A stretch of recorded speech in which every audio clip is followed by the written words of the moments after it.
1 win, 2 win, 3 win, 4 win. There.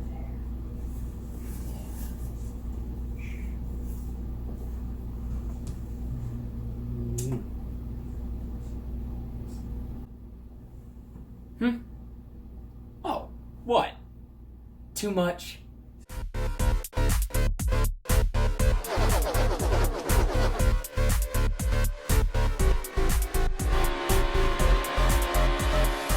Hey everyone, welcome to Nascar's Cooln. If you can't tell, I'm a little bit happy that Kyle Busch won this past weekend. This puts him at 4 wins on the season, which is exactly about where he was this time last year. This past weekend, like I said, was at Pocono. People online hated this race. Hated it. I don't think there was any NASCAR commentator other than maybe, a couple of usual suspects that work for NASCAR.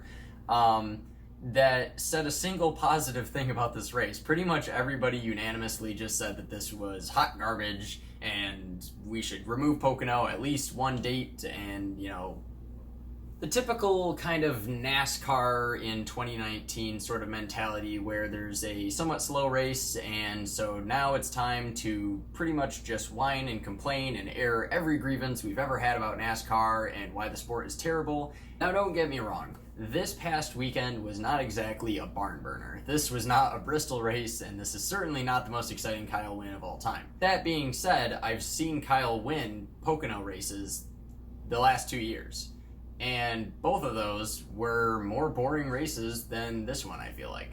There was some late cautions and exciting moments last year, and Suarez looked like he had an opportunity to win, and it didn't really pan out for him. Maybe that was a little more exciting, I guess, as far as the finish is concerned, but I thought that this race was pretty alright. I mean, there wasn't a whole lot of green flag passing, so that was not great. But statistically speaking, it's exactly the same as every single Pocono race over the course of the last at least 5 years. And really, if you look all the way back in the history of NASCAR, and even its glory days and its golden days and whatever, Pocono has always sucked. It's just sort of the way that the schedule is, and really every sport has this. I'm a huge hockey fan, and there's plenty of boring hockey games. The NFL has plenty of boring games. I just feel like this is sort of a simple fact of sports, and especially racing.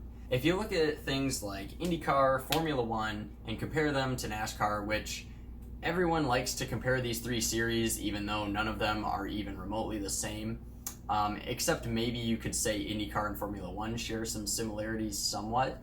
But most, if not all, races in Formula One are boring. IndyCar, Kyle Busch just said this past weekend that the only race that's worth driving is the Indy 500. And I saw some NASCAR commentators sit there and freak out like, oh my god, what do you mean? The IndyCar is so full of great races. He's out of his mind. This is just him being a dick. He has no idea what he's talking about. I think it's a little hyperbolic to say that IndyCar has no worthwhile races other than the Indy 500, but at the same time, he's really not that wrong. The Indy 500 is pretty much the only race of the year on their schedule that draws a huge amount of attention, whether it's through TV viewership, selling tickets, and just worldwide coverage in general. Everything else no one really cares about. Now you could say similar things about NASCAR with the Daytona 500, and Formula One's got Monaco kind of, but that race sucks and it's not worth watching at all. But whatever. The Indy 500 really is like the only event that even I bother to watch in IndyCar, and everything else is pretty much unwatchable. And even then, if we're really being honest, the Indy 500 is pretty much unwatchable. At least the little bit that I've seen. I don't pay attention a lot, but I watched last year, and that race was horrible and not exciting at all. And this year, it wasn't much better up until the very end, when it became fairly exciting watching Rossi become extremely aggressive and started making some very gutsy moves, I think with maybe a little less than 50 left to go. So yeah, it did eventually get pretty exciting, and I thought it was a good race, and I thought it was fine. But to act like the Indy 500 this year was anywhere even close or even on par with some of NASCAR's most exciting races even this year being things like Bristol or the Daytona 500. I mean, I know I'm a little biased.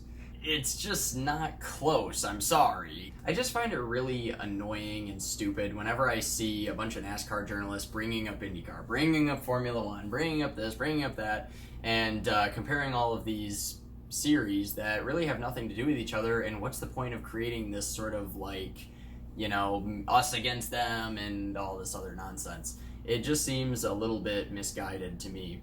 But what I'm really getting at here is a lot of the journalists and fans alike will complain and whine and cry when they watch races like the Pocono race this past weekend. But then a lot of the journalists will praise how great IndyCar is, or, you know, whatever series, that I feel like their best races look pretty similar to this Pocono race. Formula One especially. I mean, Formula One has had basically just one driver win every single race this year, with the exception of his teammate winning 2 others, I think. I'm sorry, but also he wins every single one of them for the most part from the pole. So you watch qualifying, you see the guy win the pole, and you pretty much can just skip the race because he's never going to get passed for any reason at any point in the race, and he's just going to kind of go round and round, and everyone else is just going to sort of go round and round. And then eventually, about 8 races before the final race, they'll say, Lewis Hamilton is the winner! Oh my god, he's a champion again! Woo! And I just kind of wonder, like, how is that any more exciting than this Pocono race? But again, it's just a different style of racing. It's very clean. I've seen things like just a few weeks ago in California, Scott Dixon, I think it was, someone threw a block on him, and they actually gave him that position back, or rather the position he should have gotten after the race was done.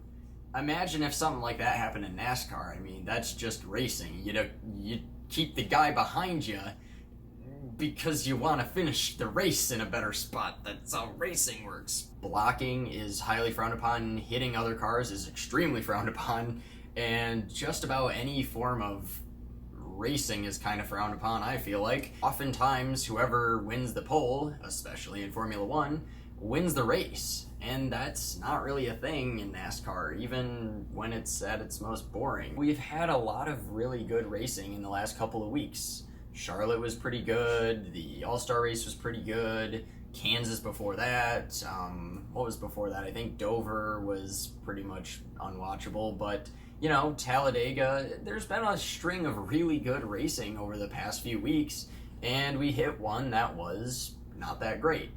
However, I thought there was a lot of lead changes thanks to pit road and some interesting strategy and guys staying out and that kind of thing that still made it relatively entertaining. Lots of storylines out on the track. Kyle Larson showing some speed and some strategy that allowed him to get some stage points. As a race, no, it's not going to be in my favorite of all time, and I'm probably not going to go back and watch it ever again. But it was a fairly watchable and, you know, mostly okay race. And I don't think there's anything wrong with that. And I don't think there's any reason to jump down NASCAR's throat and say that they need to change it and throw the baby out with the bathwater and get rid of, you know, everything that we currently have and start brand new and all this kind of stuff just because of one race. Now, I know that this is sort of a compound fracture. Everybody is mad because of this race, but not because of this race. It's sort of, you know, years and years of watching boring race after boring race after boring race, and every time there's another one, it just sort of brings up all those old scars. But again, I just, as a fairly new NASCAR fan who just began watching in 2018, I feel like even when I've watched unwatchable races like Dover and New Hampshire, I still don't freak out. I don't think, oh my goodness, these cars are terrible, we need to change everything, the driving is awful and this isn't good and screw everything and NASCAR sucks. I mean, there's been a couple times I get really heated when Kyle Busch isn't able to win or something like that, you know, and I say a lot of stuff that I don't really mean. Sure, there was a lot of races that I didn't really enjoy, but there was so many great moments at both Bristol races, the Daytona races, Chicagoland, and many others that made it worthwhile to me, and I thought it was a great season. In other news, Ross Chastain, somebody who I'm a huge fan of, he has officially switched from the Xfinity Series to the Truck Series, which I'm pretty sure not a single person, even the most dedicated fan, had any idea that you could do. There's one major caveat though. He is starting from scratch. He won recently at Kansas, and he doesn't get any of those points. He has to make the top 20 in points, which shouldn't be hard at all. But what will be hard is he can technically points his way in, I think, but ultimately he's going to need a win if he's going to even make the playoffs at this point. Other than that, nothing too exciting. There's been some really cool diecast pre-orders that Lionel has put up, like Ross Chastain's watermelon truck. Do you see this thing? It's beautiful. It's incredible. It should have existed a long time ago. They need to make his Xfinity car. Anyways, I think that's it for this week. This weekend, they're at Michigan, which is cool. That's my home track, and I'm hoping that maybe Kyle can get another win. That would be neat.